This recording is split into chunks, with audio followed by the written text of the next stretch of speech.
بسم اللہ الرحمن الرحیم۔ السلام علیکم۔ شاہ کربلا قصے چینل میں خوش آمدید۔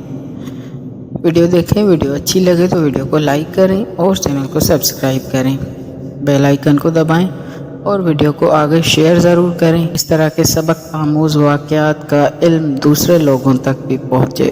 بابرکت سفر۔ بصرہ میں ایک عیسائی تاجر رہتا تھا۔ اس کا کاروبار بہت وسیع تھا اور اس کے ایک بغدادی دوست نے اسے مشورہ دیا کہ تمہارا کاروبار بہت وسیع ہے جبکہ بصرہ نسبتاً چھوٹا شہر ہے، تمہارے کاروبار کے لیے بغداد مناسب ترین مقام ہے۔ عیسائی تاجر کو اپنے دوست کا مشورہ پسند آیا۔ اس نے بصرہ میں موجود اپنے تمام کاروبار کو سمیٹا اور نقدی اکٹھی کر کے کشتی میں بیٹھا اور بغداد کے لیے روانہ ہو گیا۔ ابھی کشتی نے بصرہ بغداد کا آدھا راستہ ہی طے کیا تھا کہ دریائی قزاقوں نے اس کشتی پر حملہ کر دیا اور اس کی تمام نقدی چھین لی۔ جب اس کے پاس کچھ نہ رہا تو اس نے بغداد جانے کا ارادہ ترک کر دیا اور کشتی کو چھوڑ کر صحرا نوردی کرنے لگا۔ کچھ دیر بعد اسے صحرا میں ویران مکانات دکھائی دیے۔ اس نے وہاں چند لمحے آرام کیا، پھر وہاں سے آگے چل پڑا۔ راستے میں اسے کچھ صحرائی قبائل ملے۔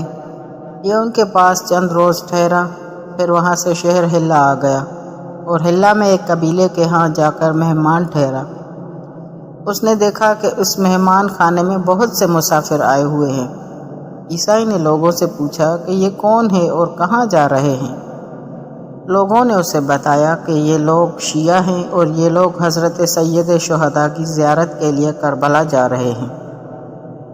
عیسائی نے نووارد مہمانوں سے کہا کہ آپ لوگ مجھے بھی اپنے ساتھ کربلا لے چلیں، میں راستے میں آپ لوگوں کے سامان کی حفاظت کروں گا۔ یہ کہہ کر وہ ان کے قافلے میں شامل ہو گیا اور انہوں نے کربلا کا رخ کیا۔ جب وہ کربلا میں داخل ہوئے تو وہ شب عاشور تھی۔ ان لوگوں نے اپنا سامان اس جوان کے پاس رکھا اور کہنے لگے کہ ہم آج تمام رات صحن امام حسین علیہ السلام میں عزاداری کریں گے اور صبح کے وقت تمہارے پاس آئیں گے۔ اس دوران ہمارے سامان کا خیال رکھنا۔ بہرحال تمام عزادار شب عاشور کا سوگ منانے کے لیے حرم سید شہداء میں گئے اور عیسائی ان کے سامان کی حفاظت کرتا رہا۔ شب عاشور ساری رات زائرین کا سیلاب جاری رہا۔ ساری رات گریہ و ماتم کی صدائیں بلند ہوتی رہیں، یہاں تک کہ فجر کا وقت ہو گیا۔ عیسائی جو کہ ساری رات کا جاگا ہوا تھا، اس وقت اسے نیند آ گئی۔ اس نے عالم خواب میں دیکھا ایک نورانی شخصیت حرم سے باہر آئی اور اس کے ساتھ بہت سے غلام تھے۔ نورانی شخصیت نے اپنے غلاموں سے فرمایا، آج رات جتنے بھی زائر کربلا میں آئے ہیں ان سب کا نام اپنے لسٹ میں رجسٹر میں لکھ لو۔ یہ سن کر غلام ادھر ادھر چلے گئے۔ کچھ دیر بعد وہ حاضر ہوئے تو ان کے ہاتھوں میں رجسٹر تھے اور انہوں نے نورانی شخصیت سے کہا کہ آقا ہم نے سب کے نام لکھ لیے ہیں۔ عظیم القدر شخصیت نے فرمایا، خیال رکھنا، کسی کو بھی فراموش نہ کرنا، جو بھی کربلا میں زیارت کے لیے آیا ہے سب کے نام لکھ لو۔ غلاموں نے عرض کیا، آقا ہم نے سب کے نام لکھ لیے ہیں۔